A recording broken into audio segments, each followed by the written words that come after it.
transcript of how you started, by the way. Here's how we started. Here's the transcript. Transair flight 106. No, actually, why don't you do it? That's your quote right there. Yeah, I know it's true, and most people have heard it, so they don't need to hear it anymore. But I did work for a little airline. I was 19 years old, and I was announcing the flight in the airport of Churchill, Manitoba, and that's what it was. Transair flight 106 for Thompson, Nepal, Winnipeg, now ready for boarding. And there was a guy in the airport who heard my voice, who was the manager of the CBC Northern Service Station in Churchill, and he came up to me in the terminal building. He said, "You got a good voice. Have you ever thought about being in radio?" And I hadn't. I'd never thought about that. And he said, "I got a job. You can start tomorrow night." Now, in 1968, that was the extent of how the CBC did its kind of employment check. You can talk? Great. We've got a job for you. But that's how it started. What kind of music jock were you? I was a terrible music jock, because that's what it was. It was the late night music show. I had no idea about music. I would always, I'd always pick the wrong record. I thought Dave Clark 5 was going to make it, not the Beatles, And I remember hearing Bridge Over Troubled Water for the first time, Simon and Garfunkel's song. And it was, in an era of 2-minute hits. It was, about 5 minutes long, a very long song. You run to the bathroom during that song. Yeah. And I said, this is never going to make it. Nobody will ever listen this long to a record, right? And of course, it was a huge hit.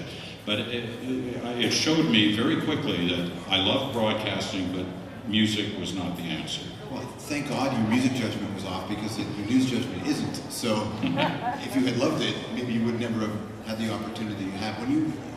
I know you're a very progressive man and a forward-thinking man, but because of the milestone, you've had the opportunity to reflect a bit. What do you make of the 25 years?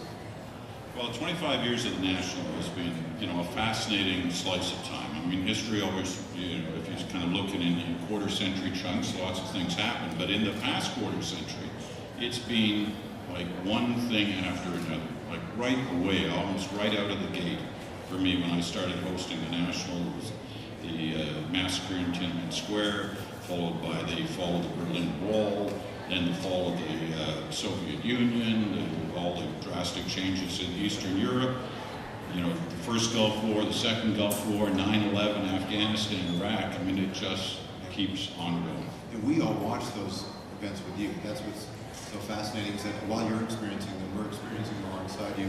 I remember specifically the 9/11 day, because when I first tuned CBC, and I was working at Much Music at the time, we all put CBC on, and you were in the chair, and then when I got home later that night, you were still in the chair, and then you were still in the chair, and I thought, how long has he done straight on this? But you were in there forever, weren't you? 44 hours. I took a couple hours break in the first night, but then it stretched over a couple of days. But everybody was operating on adrenaline. I mean, I had the easy job. I was in one place, but we had correspondents and reporters all over the world, literally, handling that story.